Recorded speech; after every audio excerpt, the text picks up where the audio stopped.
Good morning again and welcome to your Life Nuggets, brought to you by Live Light.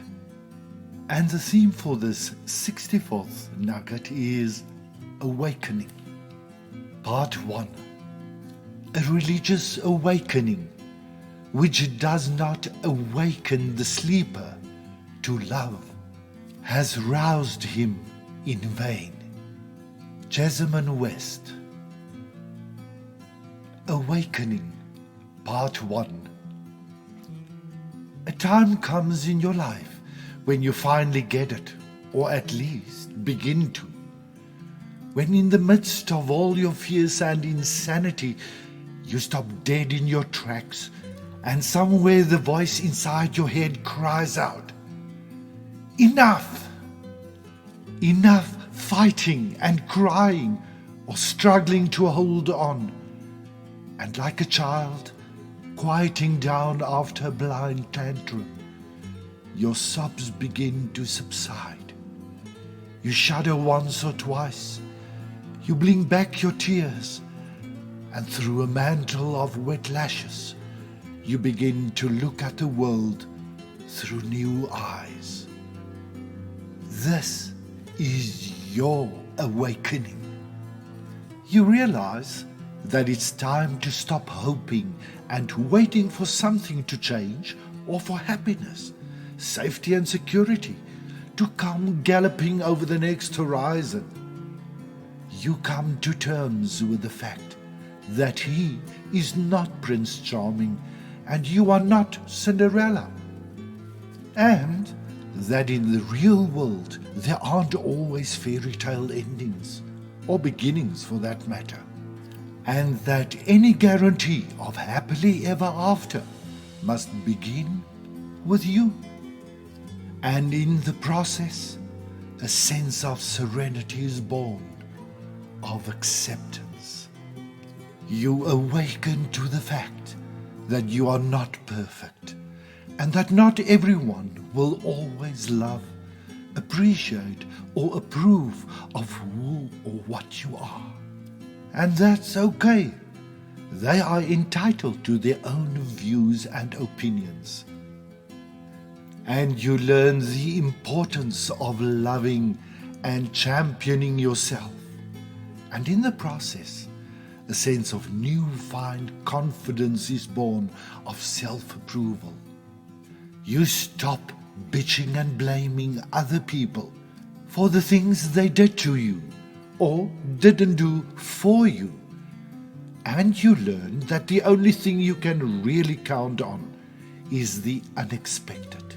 You learn that people don't always say what they mean or mean what they say. And that not everyone will always be there for you. And that it's not always about you. So you learn to stand on your own and to take care of yourself. And in the process, a sense of safety and security is born of self-reliance. You stop judging and pointing fingers, and you begin to accept people as they are, and to overlook their shortcomings and human frailties. And in the process, a sense of peace and contentment is born of forgiveness. You realize that much of the way you view yourself and the world around you is as a result of all the messages and opinions that have been ingrained into your psyche. And you begin to sift through all the crap you've been fed about how you should behave, how you should look, and how much you should weigh, what you should wear and where you should shop, and what you should drive, how and where you should live, and what you should do for a living, who you should sleep with, who you should marry, and what you should expect of a marriage, the importance of having and raising children, or what you owe your parents. You learn to open up to new worlds and different points of view. And you begin reassessing and redefining who you are and what you really stand for. You learn the difference between wanting and needing. And you begin to discard the doctrines and values you've outgrown or should never have bought into to begin with. And in the process, you learn to go with your instincts.